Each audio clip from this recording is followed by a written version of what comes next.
Let's go to Europe now, Michael, and you see all the leaders there, and the Sky News piece that we ran a little bit earlier regarded the whole lot of them as basically dead men walking. Regardless of that, though, they've come up with a deal for Ukraine, or the United States has, Joe Biden has, to freeze Russian assets and basically use those to fund Ukraine's war effort.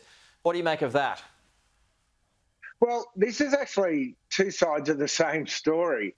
It's a two-track story across two continents, because what you're seeing with the G7 meeting, that's the leaders of all the largest Western democratic economies on the planet, who are also supporting Ukraine, but who are also preparing for the possibility or probability of a new Trump administration. Yeah.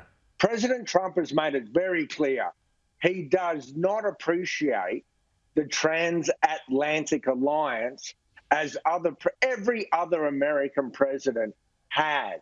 So by pushing through this deal to use not the actual Russian assets that have been seized, but to use the interest or the profits that have been gained from them, and to give them immediately to Ukraine to start buying the artillery shells and the Patriot missiles they so desperately need, and to get that done before a potential Trump administration.